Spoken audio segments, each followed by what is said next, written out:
since I was a little kid. I can imagine, I always remember just looking up to different guys. I had my first grade teacher was a lady named Miss Harris, and maybe kind of instilled in me my love with education and football.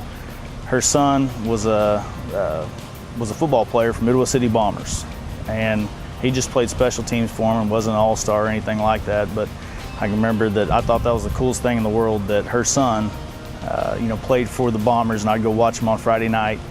And she brought me a poster that was signed by him, and I thought that was the coolest thing. And that's what I try to tell our kids, that there's a kid out there just like you when you were a little kid, or just like me when I was a little kid, that you are that person to them. And it doesn't matter if you start, if you're the best player, the worst player, if you're on that team, those kids look up to you.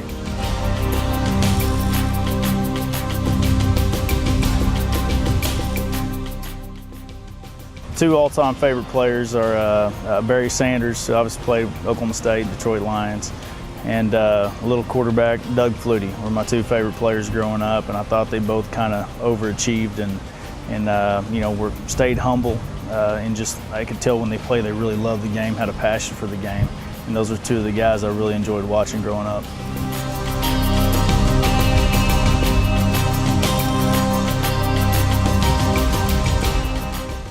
Absolutely. Absolutely. I knew that I didn't have a chance of being real tall, and I'm fortunate to be 5'9", so I'm pretty excited about that. But you always knew you had to work a little bit harder than other people and get there earlier, stay later, and be stronger and faster. So yeah, absolutely.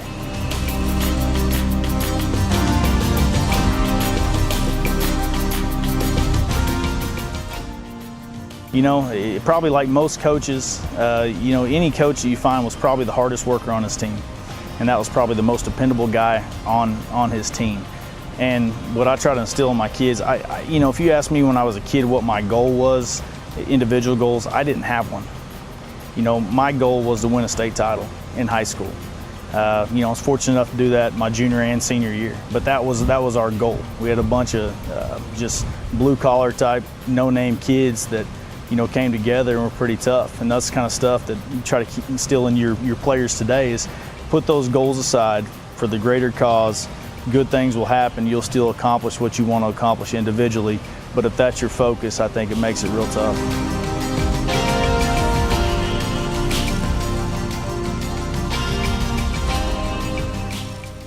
Will, my little son, Kason, is 2.5. You've probably seen him, run around here. He'll be wearing a Broken Arrow football jersey.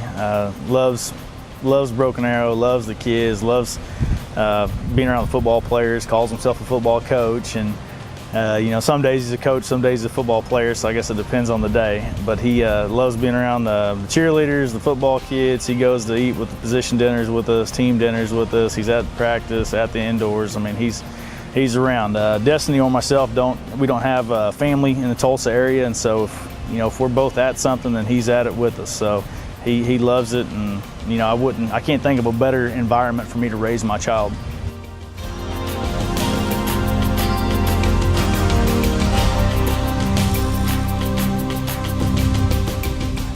Destiny and I, we enjoy spending time with our son.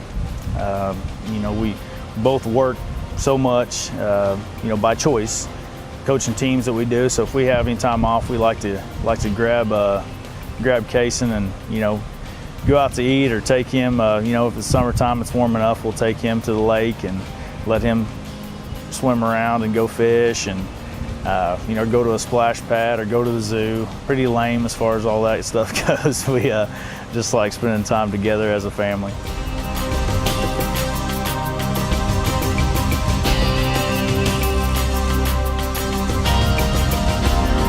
As soon as we started dating was football season right before, and so if any young coaches out there, the advice that we give the young coaches on the staff that are unmarried is you have to put a potential wife through football season at least 1 year to see how she handles it, because it devotes so much time away from them, and you have to see if they're able to handle that and adjust and be a good coach's wife, because it's not for everyone and it is very difficult. And so we dated throughout a whole football season, and dated for about 1.5 years before we got married. And so she she did awesome. I didn't ask her to ever come to a game, and she made sure she was at every one if it was home or away. And if we lost, she didn't say anything too critical. So it worked out pretty well. She's awesome with it.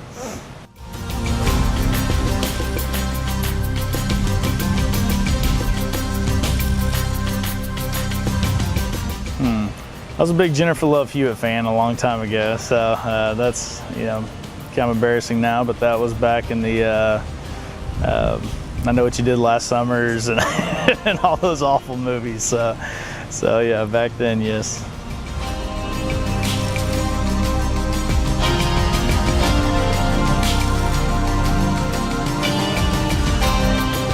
You know, obviously Mel Gibson and Braveheart's awesome. You know, and you talk about Gladiator, Sean Astin and Rudy. I mean, all those guys just overcoming obstacles, just continue to fight, just be a warrior and have, you know, what I call warrior spirit inside you, and that you're just not going to quit. You'll never take our freedom!